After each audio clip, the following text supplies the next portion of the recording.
झाला का चारा काढून? एक रोज आणलंय, एक राहिले आणायचं. मी तेच म्हणलं मग आवरलंय. संध्याकाळी आतमध्ये आणायचं, सकाळचं तोडून ठेवलंय तिथं हा ना, वावरात. आणि आता हा संध्याकाळच्या पुरती लावून ठेवू राहिलो. तेच म्हणलं पटापट आवरू, परत आपल्याला संगमनेरला जायचंय ना. अजून एक रोज आणायचं. हा, पटापट आवरू, संगमनेरला जायचं ना. हा ना. दिदेश टायमिंग पर्यंत सगळं काम आवरलं पाहिजे. हळूच पडन. आतमध्ये टाकी ती कवड्या.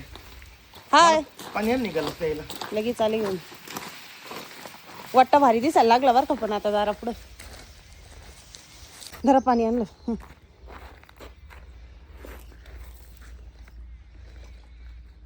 सकाळी एक जण म्हणत होता वट्टा लयच उंच झाला.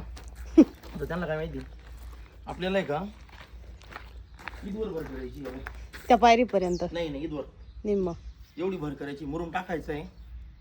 त्याच्यानंतर या पायरीच्या लेवलला ब्लॉक बसवायचे. म्हणजे किती होणार आहे, एवढं उचलून येणार आहे. हा, मग वट्टा राहिला किती, एवढं राहिला.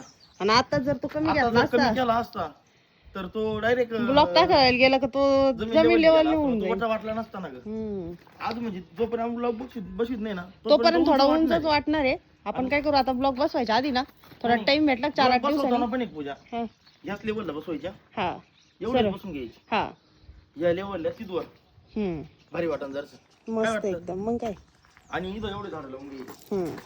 आता एवढं 4-8 दिवसांनी आपल्याला वेळ भेटला का झाडं लावायला तयार करून घेऊ आपण. ते हे लावून विटा लावून मस्त.